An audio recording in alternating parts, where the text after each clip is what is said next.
बहुत समय पहले सिंध के जंगलों में एक गरीब लकड़हारा अली बाबा अपनी पत्नी के साथ रहता था।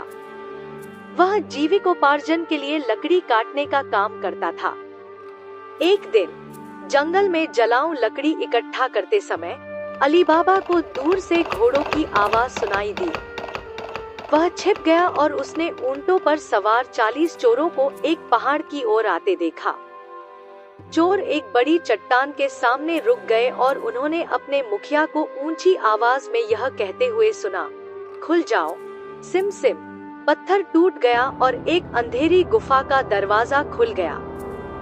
चोर अंदर गए और कुछ देर बाद पूरा बैग लेकर बाहर आ गए। मुखिया ने फिर वही वाक्य कहा और गुफा का दरवाजा बंद कर दिया गया। अली बाबा को आश्चर्य हुआ, इस गुफा में चोर क्या छिपाते हैं? जब चोर चले गए तो अली बाबा आगे बढ़ा और वही वाक्य दोहराया, खुल जाओ सिम सिम। पत्थर पिघल गया और गुफा का द्वार खुल गया। अंदर प्रवेश करते ही अली बाबा को खजाने का अनमोल नजारा दिखा। सोना, चांदी और कीमती पत्थर हर जगह बिखरे हुए थे। अली बाबा कुछ सोना लेकर बाहर आए और वही वाक्य कहकर गुफा का दरवाजा बंद कर दिया। घर पहुंचकर उसने सारी घटना अपनी पत्नी को बताई। उन दोनों ने सोना छिपा दिया और खुशी से रहने लगे। कुछ समय बाद अली बाबा के भाई कासिम को अली बाबा के घर में नई संपत्ति पर संदेह हुआ। उसने रहस्य जानने के लिए छल किया। एक दिन अली बाबा अपनी पत्नी की मदद से कासिम को सच्चाई बताता है। लालच में अंधा होकर कासिम ने अकेले गुफा में जाने का फैसला किया।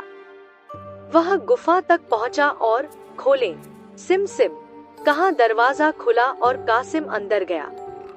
उसने सोना इकट्ठा करना शुरू कर दिया, लेकिन जब बाहर जाने का समय आया तो वह लालच में पड़ गया और भूल गया कि क्या कहना है। वह चुप रहो सिम सिम वह कहता रहा, लेकिन गुफा का दरवाजा नहीं खुला। शाम को जब अली बाबा घर नहीं लौटे तो कासिम की पत्नी को चिंता हुई। वह अली बाबा के घर गई और सारी बात बताई। वे सब एक साथ गुफा की ओर गए और देखा कि कासिम गुफा के अंदर मृत पड़ा हुआ है। अली बाबा ने अपने भाई को अंदर ही दफना दिया और उसकी पत्नी को इस रहस्य के बारे में चुप रहने की सलाह दी। अब अली बाबा अमीर हो गए थे। वह अपने और कासिम के परिवार का ख्याल रखता था और अच्छे कामों में धन खर्च करता था। रात को जब 40 चोर वापस आए तो अपनी गुफा खुली देखकर आश्चर्यचकित रह गए। वे अंदर गए और पाया कि उनका कुछ सोना गायब था। सरदार ने गुफा की तलाशी ली और एक तेल का निशान देखा जो एक बैग से जुड़ा हुआ था।